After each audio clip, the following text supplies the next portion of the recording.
What's up guys, Spin Firearms here. Happy Father's Day. I know a lot of people out there carry compacts, so they oftentimes want to see what I would carry if I were to carry a compact.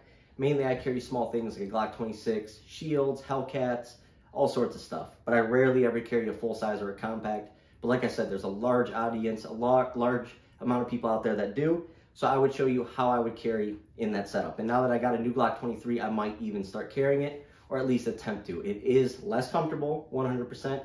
But on top of that, it does have its positives. A better draw, easier shooting, stuff like that, right? Anyways, outfit, just some, regular khaki shorts. They're actually more like trainer shorts. They're actually pretty decent material. A shirt, gotta represent Diamondback. No, I'm not paid by them. I just love their products. Love the rifles, love their pistols, love everything about them. Just a regular hat, and let's get into the pockets. Wallet. Magpul wallet. It's the same wallet you're going to see in every video. I have 3 of these sitting in my bedroom right now for when this one finally goes, but it still hasn't. It's been like 2 years with the same one. It's dirty, it's gunked up, it's beat up. It has the side for your permit to carry. If you live in a state where you need to be able to show your permit to carry, it's a great way to go. Next up, knives. A lot of people always ask me about knives. This is my go-to, the Off-Grid Badger. Now, I don't always carry knives. I'm more of a minimalist. I don't want 45 items in my pockets. I know there's these everyday carry channels. They got dice, they got fidget spinners, fidget toys, screwdrivers, bottle openers. It's like, what are you doing? Like, what is your life to where you need all, it's crazy. But other knives I do like, and I carry, this is the Off-Grid Badger is like $50, $60. Sharpest knife I've ever owned. Release is real easy, but my favorite part is that clip as well as that safety. Absolutely love it. Next up, I do like the CRKTs. This is my second. This is that nylon filled glass or whatever. Feels so good in the hand. Also as a hand guard, right? So it protects your hand from slipping past because this blade is, something else. And I know these aren't the top of the line knives, but they're just affordable, good knives that you can use in your daily life for, years to come. And it does have a secondary safety. This thing is locked in. When it's locked up, it's locked in. You have to push down and push over in order to get it to collapse. Honestly, I love this thing. Very sharp, feels really good in the hand. And it's pretty light for how big it is. So next up, we'll go to one that came with my Shield in 40, I think it was. It was like one of those Smith & Wesson like packages or whatever. Pretty nice sheath on it. This is an ankle knife, right? A backup knife. If you're carrying a pistol, worried about it getting out of the fight, tuck it in your boot, tuck it in your high top. No one knows it sits in your pants. Obviously, you can't do it in summer. You would look insane walking around with a knife on your ankle and shorts. But for winter time, whatever the case may be, sort of a cool knife. Do I use it a lot? Not really, but it's pretty decent for what it is. Next up is another Off-Grid. You guys are gonna have to find the model yourself, but this is my favorite knife. And it's heavier than this knife and this knife. This little knife is heavier than these two. That's why I like it.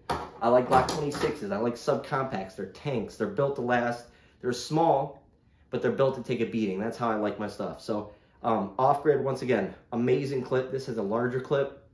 It doesn't have a way to flip out the blade, but a really small, compact, strong blade. Very strong everything. I love this thing. On top of that, the button works really good, but it gets to this point, and then you have to release the button to close it. But absolutely love Off-Grid. They make good knives, and I don't need $300 knives or $400 knives. I simply don't use them enough.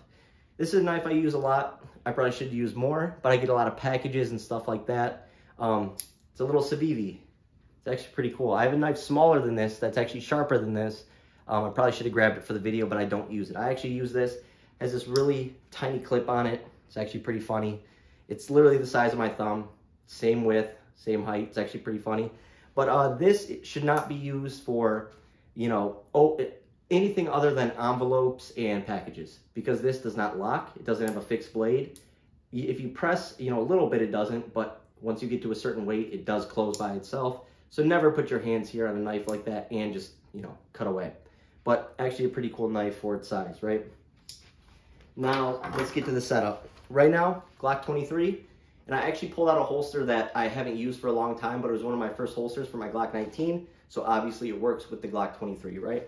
And right here, we just have a simple Blacksmith Tactical mag carrier. You can use code SPN for all Blacksmith Tactical products. Works great.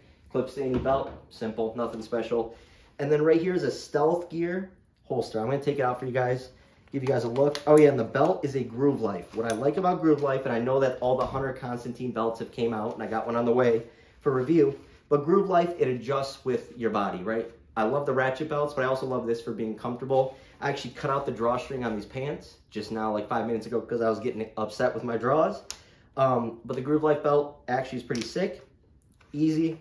So you got, like, that's how wide it is. But when you pull, that's where you get your tightness from, right? And it stretches with your body. It's actually very comfortable. This whole setup is a comfortable setup. Then a Stealth Gear USA. Notice how that pistol is sitting. It gives you some of the best cant for not printing. And look at this 90 degree. Look how massive that space is for your draw. With a compact, you're getting 3 fingers on it. That's one of the best things about compacts. The worst thing about them is they're less comfortable, and this has a lot of meat on it, so it's not as comfortable. But the one great thing is your draw is smoother than subcompacts and micro 9s, unless you get specialized base plates and stuff like that. But this also has the venting in the rear, right? It doesn't have the best retention. The firearm is locked in there, but it also doesn't have the cleanest draw because of that rubber material, right? Sort of sticks to the firearm, but it's very comfortable, and it vents your handgun in your body. Once again, everything with firearms or in life in general is trade-offs, everything. So you might sacrifice a little bit better draw for some, comfortability, or sacrifice, being able to not print, for this holster, whatever the case may be. Another way you can go that a lot of people like, I don't like it, but I have used sticky holsters. Before I get my holster for my firearm, I will use a sticky holster if I really want to carry it after I've tested it. Now, what's interesting is you can make these sit as low as you want, and that's why some people do like them. Everyone's body style is different size, and everybody's belly pushes out differently, abs push out differently. Therefore, it's hard to conceal larger handguns. But with a sticky holster, you can drop that thing so low, grab just the tail of your firearm and come up and draw it. And it actually works. But I do not like soft holsters. With a Glock, you're going to be fine. But with some of these SIG triggers and stuff like that, I just don't recommend sticky holsters. I don't. I like Kydex. Another way to go is actually a Glock 26 holster of mine. It's T-Rex Arms. Very interesting holster, review coming soon. I've had it for about 2.5 years or so. It's actually one of my least used holsters, but it's a pretty decent holster. What's nice is versatile. I can take my Glock 23 as well as my 26, my 27, my 33, my 28, my 19, my 45. Literally, if you have a Glock 17, a Glock 32, I mean, I could go on and on of what this holster fits. And that's why people love it. One holster for 1,000,000 guns. It's great. Has this little pivoting axis on it. Now, I print pretty bad with this holster. That's why I don't carry it with this much or as much. But this little rotating pivot is actually pretty smart. I don't know how durable it is. I haven't had any problems, so I can't complain. But it goes with anybody's body style, right? I can conceal my Glock 26 fine in this, but with my 23 or 19, I struggle a little bit just because the weight sits so high. And then that claw, it's pretty decent. A lot of people like it. It is what it is. It leaves a pretty large amount of room to grab your firearm, which I like. But at the same time, I feel like it doesn't get the contact it should be getting. It is what it is. Good holster. Last but not least, I'm not the biggest fan of sidecar holsters. I'm just not. I know a lot of people like them. Of course. Sorry, guys. That's the kind of day I'm having right there.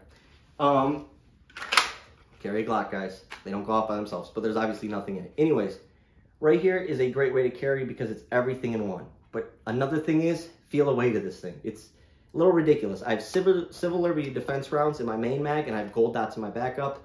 I'll show you those in a second. But these can be a little hard to carry. It's a lot of material, a lot of Kydex, especially in the summer. It gets hot. It's a great way to go. This is a flex rig from Blacksmith Technical, code SPN for 10% off all their products.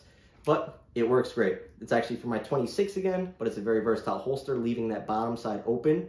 You can run all your Glocks that are double stacks, basically, in 40, 357 SIG, and 9. So, once again, very versatile. Have your mag with you. This right here is 26 plus 1 or 40. That's all you need in life, honestly. Anyways, let's talk about ammo, then we'll get out of here. So for my main carry in a 23, if I was carrying a compact, because of all this weight from this heavy slide, larger frame, stuff like that, more rounds, more capacity, Civil Liberty defense rounds. 60 grain, going 2,000 feet per second out of a 4-inch barrel. Let me say it again. 60 grains, a third of the weight, so it saves you a ton of weight. Load up a mag of gold dots, load up a mag of Civil Liberty. It's unbelievable. It would honestly, trust me, do it. And then they're going 2,000 feet per second, which is crazy. Then you got to have gold dots.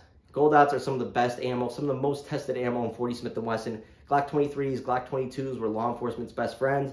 Glock 27s, and this is the ammo they use. They use the law enforcement edition of the gold dots. And at my local range, I find 50 boxes of hollows, 165 grain for $32. That allows you to train with them for relatively cheap. and test your hollow points for relatively cheap for if you ever had to use them in a self-defense encounter, right? So those are the ammos I would choose. Lighter for main carry. For backup, I'd throw some gold dots or some Underwoods or something like that in there. Hope you guys enjoyed the video. Happy Father's Day. Thanks for watching.